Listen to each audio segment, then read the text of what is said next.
Welcome to the Emerging Professional Series at the Coffee Corner Show, powered by the Emerging India Forum TIF and a tech partner, Prime Infotech Solution. Theme is The Architect of Learning, a Professional's Playbook. We have with us Kapil Wahal, Senior L&D Consultant, uh, with a robust legacy across global banks and financial institutions. Kapil has been the driving force behind powerful learning frameworks, domain intensive trainings, and large scale organization capability building. Whether it's investment banking, compliance, or leadership development, he's seen it all and shaped it all. Previously, he was senior talent transformation professional at MUFG Pension and Market Services. So we wish him the best for his new journey, where he will be on his own, but he will be taking on lots of assignments and guiding in a consultant capacity. So join us as we uncover the story of a man who believes the right learning can be transformational for careers, for cultures, and for companies. So in this episode, we also discover who Kapil is as a person. So welcome Kapil to today's coffee conversation. Thank you, Amir. Thank you so much for having me here. Thanks to you, and thanks to everyone at the Emerging India Forum for having me here and giving me this opportunity to share with you some bits and pieces of my journey so far. Thank you so much. Yeah. So let me explain you the flow and the format, Kapil. There are three rounds: professional Sure, journey, personal journey, and a surprise rapid fire round, sure, which you have to be witty, funny, and quick. And here's your book, Niche Marketing, sure, which will be autographed and sent to you. So let's begin. sure. Friends, I'm Lion Amir Virani, host at Coffee Conversation and Legal Tech Evangelist at Prime Infotech Solution, author of 15 books. We help law firms, corporate legal, startups, and SMEs with world-class technology, software licensing, and tech training solutions. So my first question for you, Kapil, how Yeah. has the journey shaped up and what are the key defining moments you had? Wow. Thank you for asking that question, Amir. That pretty much would sum up my journey. So to start with, my journey started back in 1992 with a small CA firm. Uh, and I express my gratitude to all my mentors at the CA firm to have given me the solid foundation, and basis that solid foundation, I've been able to build whatever little I've been able to build. Right. So my first 14 years of my professional experience was primarily concentrated on the financial operations side, Amir, where I had the good fortune of traveling across the globe and transitioning complex processes from locations across EMEA, locations across Asia Pacific, locations across Americas region, and bringing those complex processes into, at that point of time, there was this concept of back office processing. Today, we call them as GCCs, or Global Capability Centers, right? So I've been fortunate enough where in the first 14 years of my professional journey, out of the 33 years that I have clocked till date, in the first 14 years, I've had the good fortune of, traveling across the globe, transitioning complex accounts receivable, accounts payable, vendor receivable, and travel related processes to capability centers in India. And the seeds of my training journey, if I were to talk about how the seeds were planted, how Kapil Wahal became a L&D leader or L&D consultant in my capacity today, the seeds were planted somewhere between 2002 and 2006. When I was working for a big American powerhouse, American Express, at that point of time.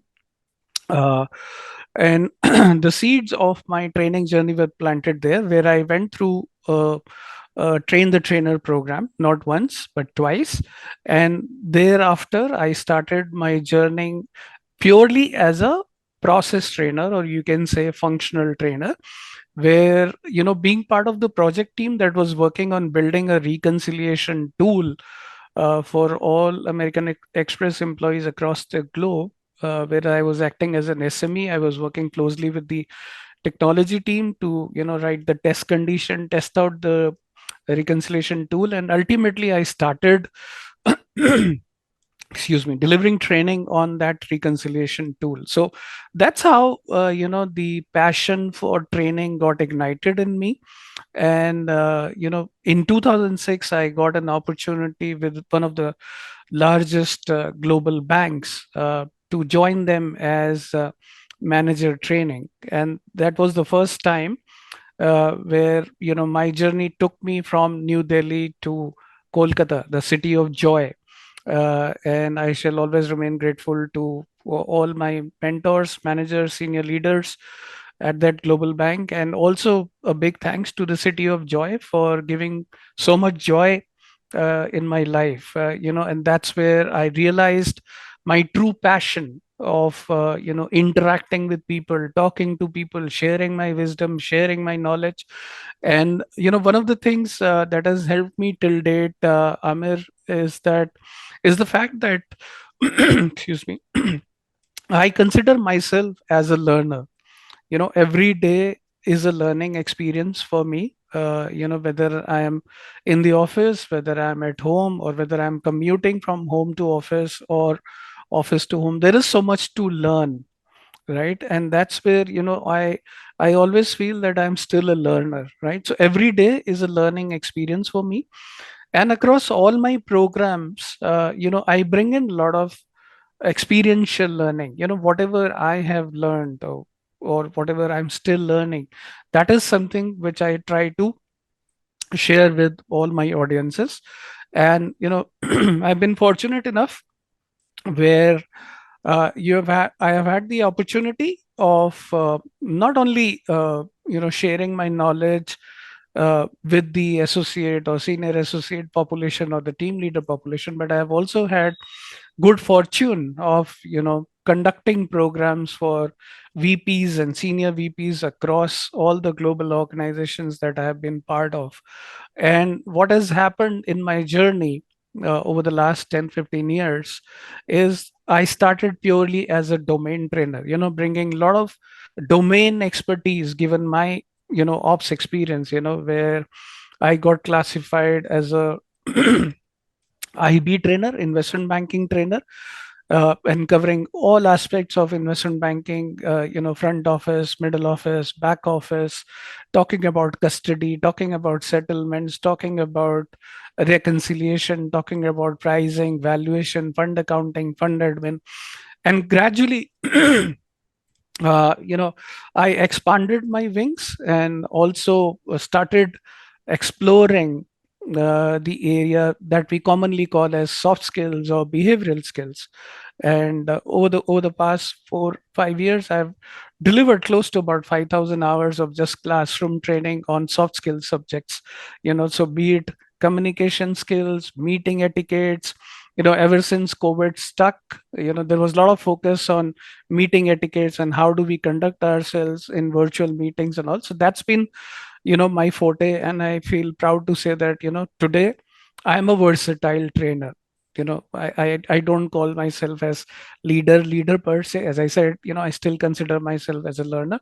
So that's been my journey, and very very fortunate to have worked with some of the top global investment banks, and very very fortunate to have partnered with very very senior leaders from the industry. So yeah, that's been my journey. Wow, beautiful. So let's dive deep into the conversation. Kapil, how Sure. do you ensure your programs remain relevant, especially in a world where skills become obsolete so fast? Fantastic question, Amir. Thank you for asking that. uh, we are living in the age of artificial intelligence. We are living in the age of digitization. Everyone wants everything at the click of a button, right? I am a big advocate of leveraging artificial intelligence to the best of our ability. At the same time, I'm a little traditional in my approach, where I feel that no matter how relevant or how productive the support is from the artificial tools or artificial intelligence tools that we have in the market today. But at the same time, you also need a physical presence, to drive that key message, which is very, very important for any training program. Whether you're talking about a domain program, whether you're talking about a soft skill program, or a behavioral change program, or a leadership program, somewhere, I have that traditional approach. As I said, I am a big advocate of all the AI tools that we have today. uh, but at the same time, I feel that, while you learn at the click of a button, whether it is LinkedIn Learning, whether it is any other tool. LinkedIn Learning also has a AI tool which helps you to identify the right set of courses across 22,000 courses that LinkedIn Learning offers to you today, right? But at the end of the day, you need somebody to reiterate the message. You need somebody to, drive those key messages coming out of any online training program or any program which is driven by AI that you would have attended. So, my approach has been one, to keep myself abreast of, what's the latest happening in the market, right? Since I come from the domain side, so it is my duty to keep myself aware of, what are the latest regulations by which we are governed, whether I am part of any bank or any third party service provider. It's imperative for a trainer like me to be aware of, okay, because we work in a very dynamic environment, we work in a very regulated environment. So, as a trainer, it's my duty to keep myself abreast of what's happening in the industry. Okay, what is FCA saying? What is SEC saying? Is there something which the Indian regulators are saying which may impact us, right? So that's where, I bring in the uh, excuse me, the relevancy that you were just talking about, Amir. And also, making the sessions interactive. The sessions, any trainer, when they are delivering a program, has to be mindful of the fact that the session should not become too much of just one way traffic, or too much of download happening to the trainees, right? It has to have interaction, right? It has to have that human touch. It has to have that element of fun with learning. Otherwise it becomes a tick box exercise that, okay, Kapil is doing a 2-hour session, let's go there and sit through the session. Okay, there will be less stress of managing operations. We'll get some relief going, sitting in the training room, we'll sit on the back seat and doze off. No, as a trainer, for me, any training program has to be a two-way interaction, right? While the trainer is there to share his or her wisdom, but an equal amount of participation is required from your trainees also. And that can only happen when you make it fun with learning, and not just purely giving them, as we say, gyan download. It should not be too much of bombardment of information. Wow. So, Kapil, what does talent transformation mean to you in today's dynamic corporate landscape? Wow. Talent transformation, again, it can be a very loosely used term. Do people actually understand what is talent transformation, given the fact that we are talking about millennials and zillennials and whatnot? I may be slightly old from that perspective, right? But we are living in the area of millennials and zillennials. And talent transformation for me, Amir, is again a two-way approach.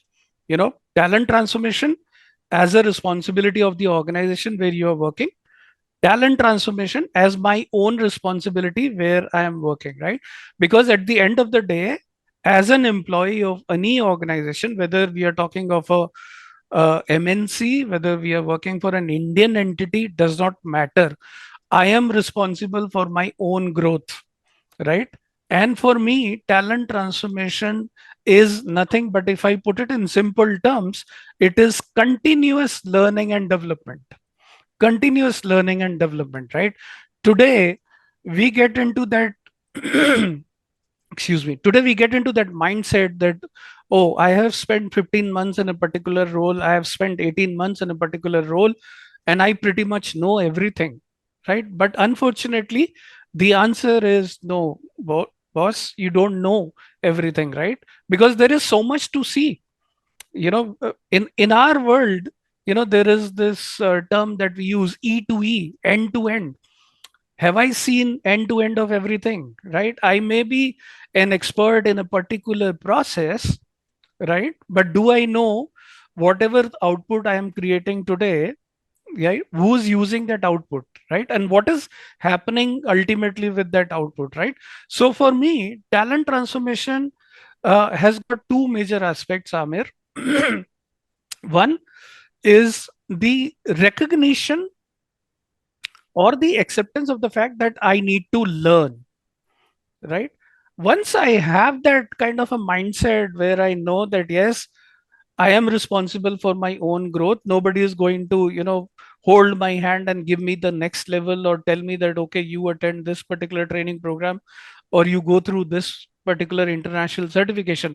I am myself responsible, right? So for me, talent transformation starts with me as a trainee. I'm not talking as a trainer. As a trainee, talent transformation starts with me, where I need to acknowledge or I need to accept the fact that, yes, if I have to grow, excuse me, everybody has got growth aspiration. I want to get vertical hikes, I want to get lateral growth, I want to get horizontal growth. How is that growth going to come to me? It is not going to come purely by the virtue of me having spent 1 year, 2 years, 3 years, 4 years in a particular process.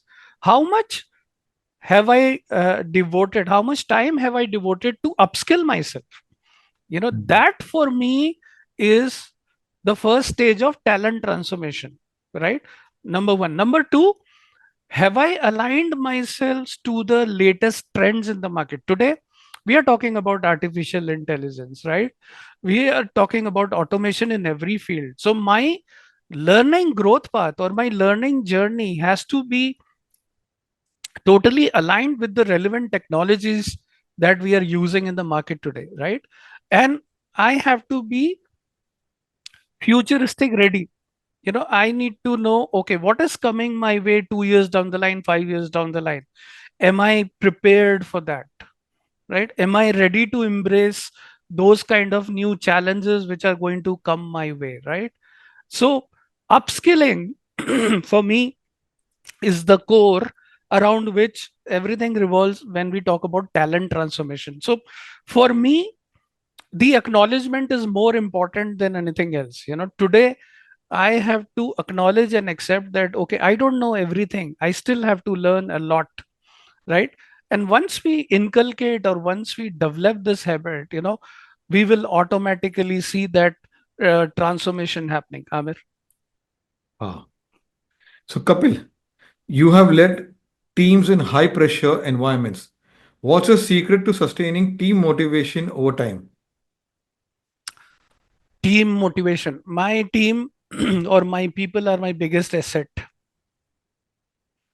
right? My team, my people are the biggest asset across any function, whether you are part of operations, whether you're part of technology, or you are part of any support functions, be it HR, be it training, be it quality, be it infrastructure, facilities. Your people are your biggest asset, right? Today, we talk about arranging offsites, we talk about quarterly team dinners, we talk about uh, celebrating festivals in the office, right? Getting people let their hair down, right? That's one way of looking at it, right? But in the long run, in the long run, because we work in a very dynamic environment, and every day there is a new challenge, every day there is a new pressure which comes at my desk, right? And I need to ensure, as a leader, I need to ensure that my people are not stressed out, right? I need to ensure that I am giving them enough breathing space, and I am there with them as their team member, not in my capacity as a leader. So Mm. what do I mean by that? I am ready to, you know burn my hands or burn my fingers. you know a true leader is one, according to me, Amir. A true leader is one. Today I may be knowing at a L1, L2, L3 level, right? But a true leader is one who understands the process E to E, who understands the keystroke level processing. That's where you will have a far better appreciation of what your team members are doing, right? And that's where you will understand, as a people manager, as a people leader, that okay, am I adequately staffed? Do I need buffer? Right? How do I roster my team members across different shift timings? How do I ensure enough work life balance for them? Taking them out for dinners or quarterly parties and everything is absolutely fine, right?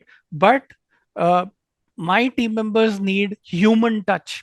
I think today, in today's fast-paced environment, somewhere we might be losing human touch. I'm not saying that everybody is doing that, but somewhere, in my experience, I've seen that human touch is somewhere missing. And as leaders, we need to bring in that human element. We need to bring in the element of empathy in our approach towards our team members. And I think that's where our team members would deliver far more than what is actually expected of them.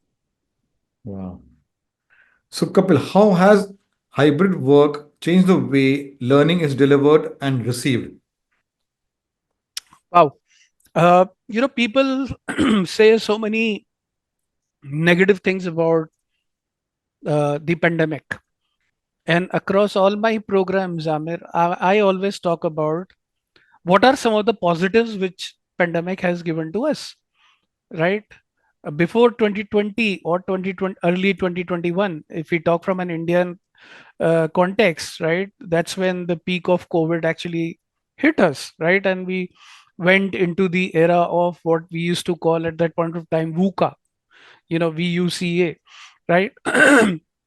And nobody thought of, having a new hire joining an organization virtually. Nobody thought of, an induction program being done virtually. Nobody thought about, hardcore domain programs being delivered virtually, or any other program, be it soft skill, behavioral.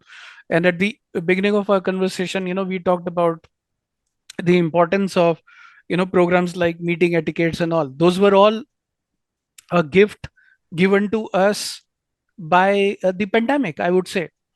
So pandemic actually opened new avenues, and it kind of forced all the industries. And I'm not talking just about the GCCs or the financial industry. I'm talking about all the industry. You talk about manufacturing, you talk about hospitality, aviation, and across all the industry, I think everybody was forced to look at how innovative you can be. And as training leaders, we also brought in innovation. We also brought in scenarios where whatever we were delivering in a typical classroom environment, we started delivering it over Zoom or MS Teams or Google Meet.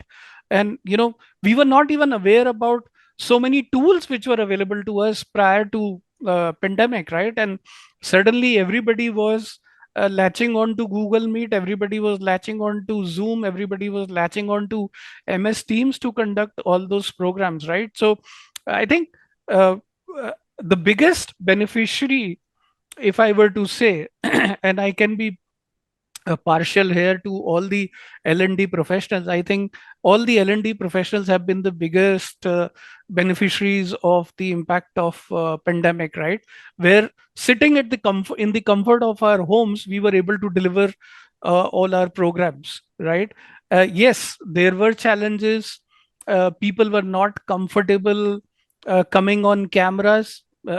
Trust me, people are still not comfortable coming on the camera, right? But yeah, over a period of time, people have realized that okay, this is the new way in which we are going to live our lives, right? You never know, maybe some other pandemic strikes us, but then, god forbidding, if that happens, I think we will be far far better prepared as compared to the pandemic which hit us back in 2019, 2020. Wow. So, Kapil, can you walk us through a high impact training initiative that you are especially proud of?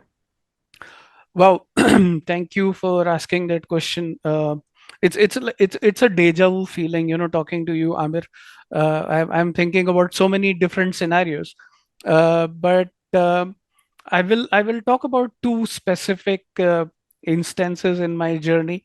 Uh, and the first one was in 2008 when I was working for a bank, and I was based out of Malaysia. I spent one entire year in Malaysia. I was sent on a secondment to Malaysia, not only to support the training requirements for the asset servicing team or asset management piece that we were doing out of Malaysia, but also to support the operations, right? Given my operations background. So I think that entire year, from January 30th till 31st of December 2008, when I was in Kuala Lumpur, Malaysia, I brought in a lot of training programs which were not happening otherwise, right? In that particular business unit, because we didn't had a proper business, a proper training infrastructure per se, right? So there was no concept of classroom training or online training. So, when I was given that opportunity to travel to Malaysia, I took it upon myself as a challenge, because again, I knew that language could be a challenge for me, but I soon figured out that yes, most of the people are comfortable talking in English, and a lot of Asians also there, which helped me. But I think that entire 2008 was a golden period for me, Amir, where I brought in a lot of innovative trainings there in Malaysia. So that was one. And then, if I talk of the very recent experience, Amir, and this happened last year, where I, along with another colleague of mine, we led a unique initiative which we called as Learning Carnival, right? And that, as the very name suggests, it was something of a carnival, nothing short of a carnival, event which was spread across 4 days, an event which had flavor of everything. There were people playing drums, there were people jumping on the floor. We had industry leaders coming and talking to us on different topics, compliance, risk, and whatnot. We had simulation exercises around trade life cycle. We had sessions around chat GPT. We had sessions around scrum master, agile, waterfall, more than 30, 40 sessions across 4 days. And it was a festive atmosphere across the entire organization, where people were eager to look at, okay, what is the next session happening in the afternoon, what is the session happening tomorrow morning. Gaming based exercises. We got some international gaming simulations which were thrown open to our people, and everybody literally latched onto it, right? So I am very proud of the fact that I played an instrumental role in not only conceptualizing that event, but also making sure that that event becomes a successful event, creates a history in the entire organization, because across the globe, that kind of event never happened, right? So India took that lead, and we were a team of 4 people working on it, where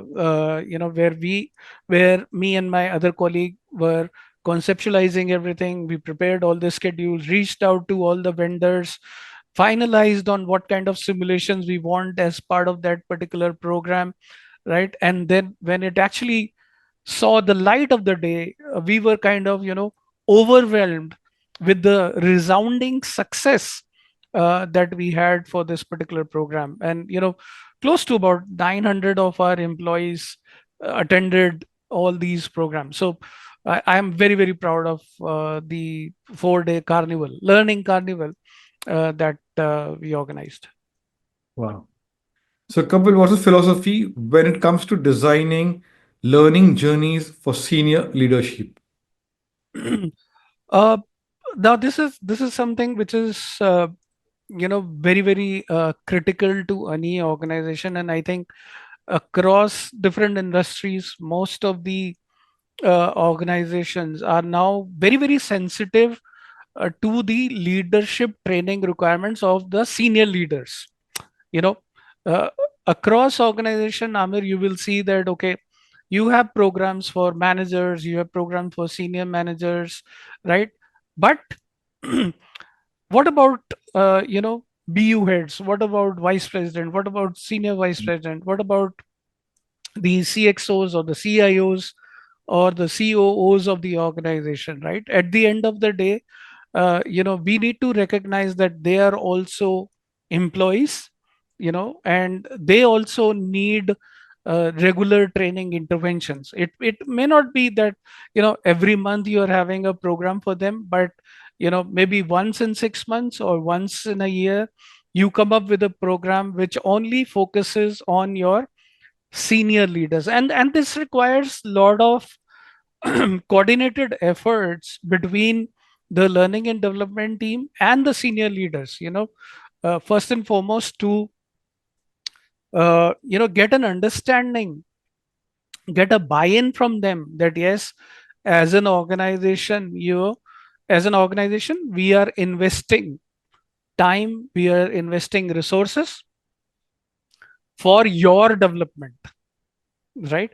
And majority of the time, what happens, what I have seen over the last 3+ decades, Amir, is that somewhere, the interest when it comes to doing programs for very, very senior leaders, somewhere, it gets diluted because nobody takes that initiative. Everybody is comfortable doing programs for up to manager levels or AVP levels and so and so forth, right? But when it comes to very, very senior leaders, right, it takes a lot of planning, it takes a lot of deliberations to chalk out a plan, to draw out what are going to be the key objectives of that particular program, what is that we are going to achieve out of that particular program, number one. And whatever we are going to share with these senior leaders, how are they going to actually embed them in their day to day life, right? Because it's very, very important that, if as an organization I'm spending hundreds and thousands of dollars conducting these very, very senior leaders program, but if at the end of the day you don't see the leaders implementing or embedding the learnings in the way they are conducting themselves, or the way they are transmitting that knowledge to their one level, two level, one downs, two down, three downs, as the case may be, although, then the whole purpose of conducting that program or series of programs will go down the drain, right? There has to be that commitment from each of my senior leader that yes, today, if I'm spending 18, 20 hours in a classroom or in an offsite where an external trainer or an internal trainer is going to come and talk to me about some leadership concepts, or uh, you know around some theme, right? What is that I'm going to take out of it, right? And am I committing myself to actually implementing the learning, right? It should not become a platform where I go through a learning program, but neither I am cascading the information down, nor I am implementing the learnings in some way or the other, which can be seen. At the end of the day, what is that we are looking at? We are looking at some tangible benefits coming out of it, right? So it is very, very important that these senior leaders, they give their commitment that yes, If I'm attending this 4 day, 5 day, 6 day program, I am going to implement whatever 1, 2, 3, 4, 5, right? So there has to, as I said, there it has to be a well coordinated effort. It has to work like a well oiled machinery from the inception to the actual program designing to the program delivery and post delivery implementation. So the role of the learning and development team or the training team does not finish merely by ensuring that okay, I've delivered a 5 day program or a 6 day program. How am I putting a governance mechanism around to ensure that these senior leaders are actually implementing some projects coming out of that program? Wow. So, Kapil, you have worked with several global banks and training institutes. What are the key differences you have observed in learning cultures across the different organizations you have worked? Well, I've been fortunate enough, Amir, to have worked with global organizations where there is a lot of focus on upskilling the employees. There is a lot of focus on continuous training and development, continuous learning and development. And, with the kind of industry that I have been part of, it's a very dynamic industry where every now or then, there are certain changes which comes our way. Some are forced changes, some are changes, excuse me, driven by the client, because we work in an industry which is driven by client consent, number one. Second, which is driven by a lot of regulations, right? So even if I am not heavily inclined towards learning and development, but my client consent or my regulatory changes forces me as an organization to come up with those programs. So I've been fortunate enough to have worked with some of the very very passionate uh, leaders in the industry who have been very very passionate about driving learning culture, leaders who have been passionate about going into the classroom themselves and delivering a 45 minutes capsule session with some key messages coming out of those sessions, right? So for me the most important thing has been seeing the passion inside these leaders to go and talk to people. At times you come across leaders who are kind of not very forthcoming, or they don't open up, right? But I have been very very fortunate enough to have worked with very very passionate leaders who are quite passionate about going into the classroom, delivering training programs. Yes, every organization has a different roadmap. Every organization has different methodology in terms of how do they approach their learning and development agenda per se. But yeah, I think in today's world, uh, uh, with the advent of digitization and AI and whatnot, there is an equal focus on learning and development. Learning and development in the earlier times was seen merely as a support function, right? But today, a learning and development function is a ops partner of choice. Today, if I am transitioning a complex work from any part of the globe, I need somebody from the training team, somebody from the learning and development team to partner with the transitions team, with the operations team, to ensure that whatever transitions we are bringing into offshoring centers or GCCs, we are well covered in terms of how we are going to train our people once that process is transitioned, right? So the training team is playing a critical role in ensuring that there are well documented training documents in place, right? If the training documents are not in place, then we are reaching out to the subject matter experts, sitting with them, getting them to do the knowledge transfer, and then we are creating process knowledge documents, or the SOPs, or the desk instructions, as we call it, right? So the role of L&D is very, very critical, right?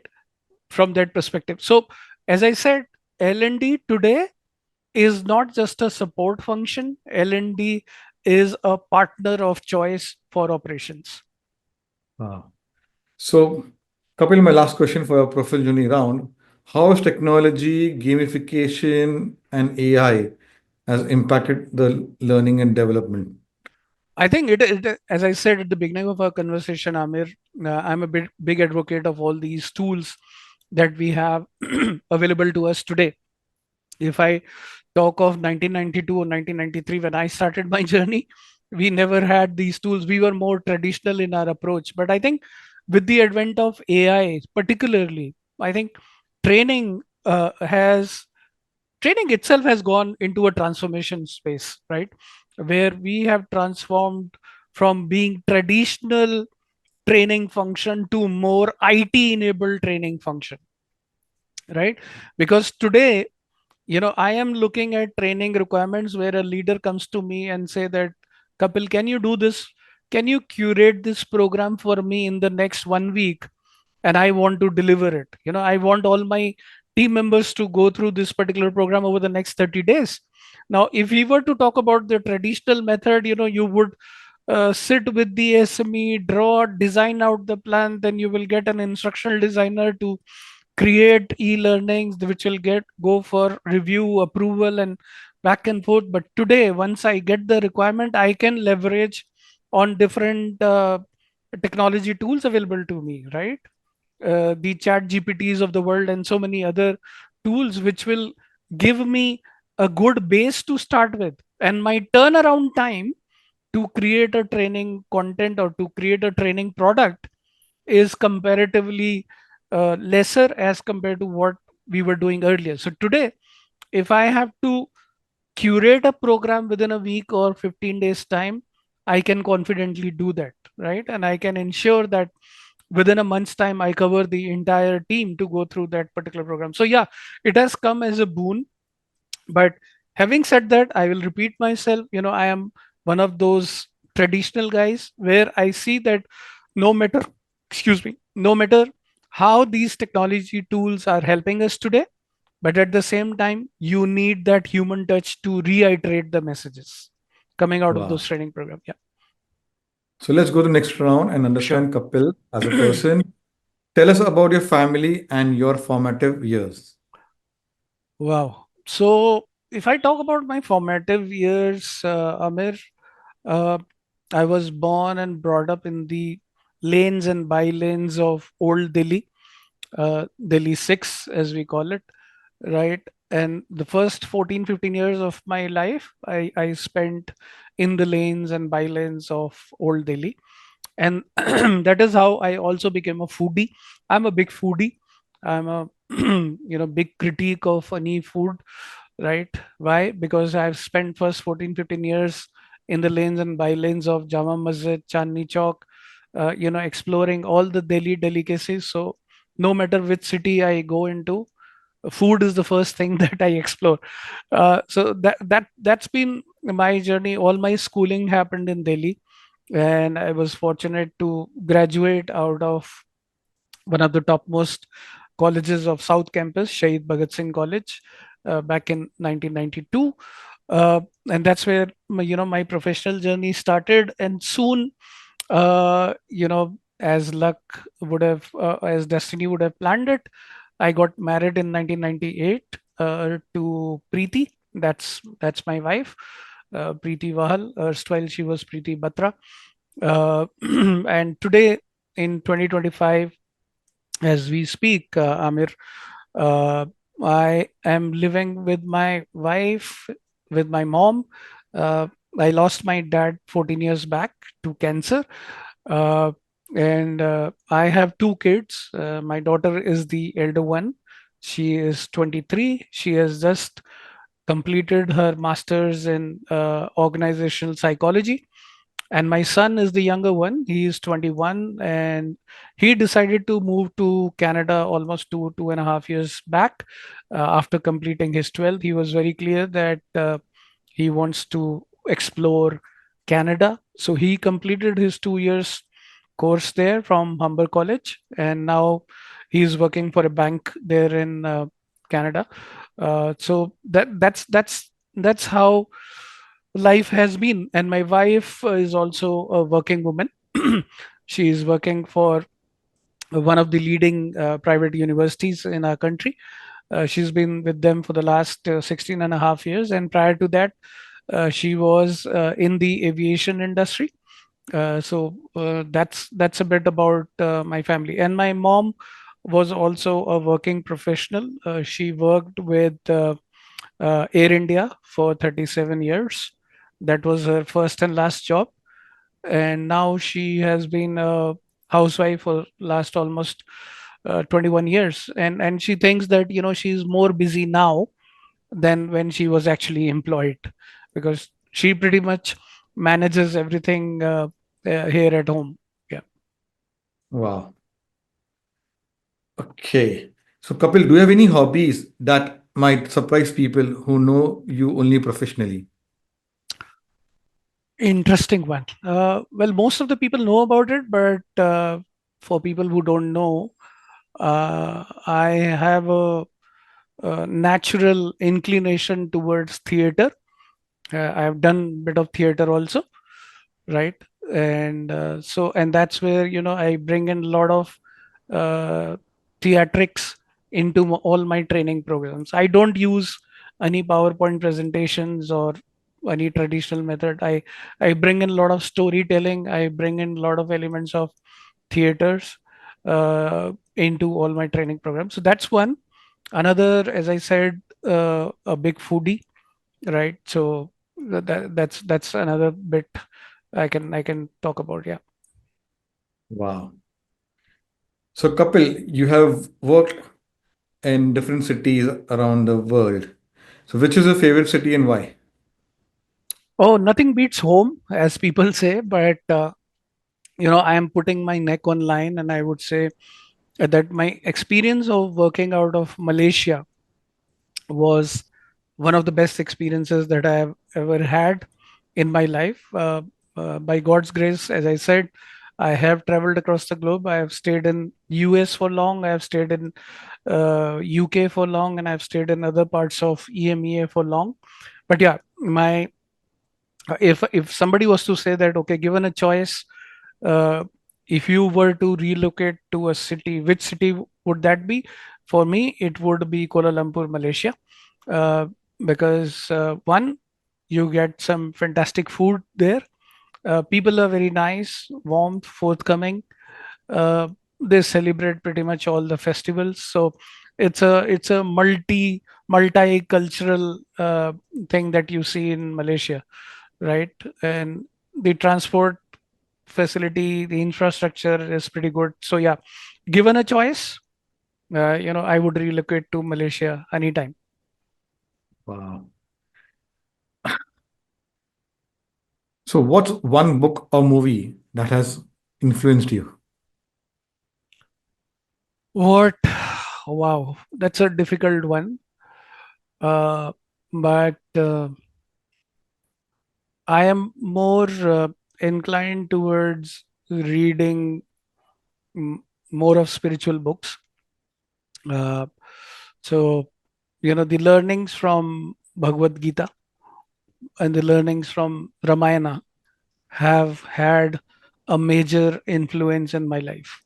And I try to, you know, embed, as I said, I'm still a learner. I still go through a lot of learnings through these two sacred books.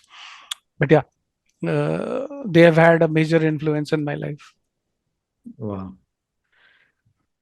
So, my last two And the questions will latest be one, what got you here will not get you there, by Dr. Marshall Goldsmith. Yeah. wow, interesting. My last two questions are reflective ones. What legacy would you like to leave behind? What legacy? What legacy a learner can leave behind, Amir? Uh, it's for my trainees to uh, decide, how they want to remember me. But one thing that I want people to remember about me was someone. who always had empathy as his top priority. You know, that is the only thing that I can say. So I want people to remember, whenever they want to remember me, they should equate the word empathy with me. Wow. So last one. Yeah. It's a googly one. Describe Kapil in one line. Eccentric, crazy. Wow. Let's go to next round, the rapid Yeah, fire, the fun round. sure. Your go-to comfort food. Chole kulche. Wow.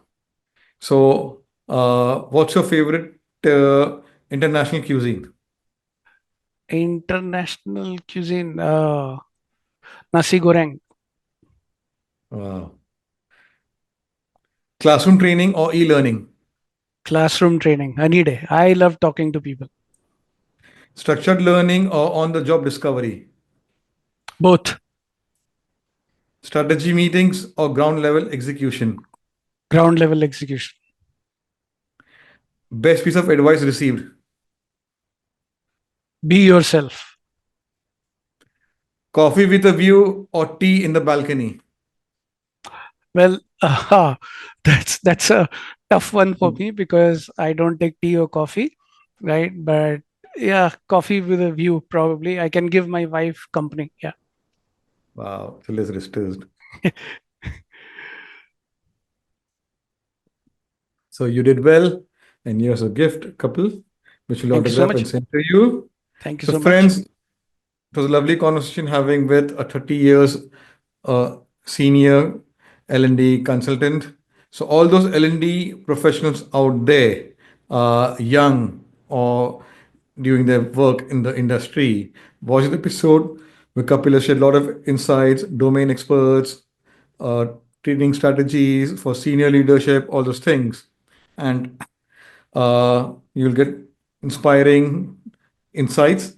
And if you want to be featured like Kapil, visit our website, the Emerging India Forum, or our LinkedIn page, and connect with our 450 speakers.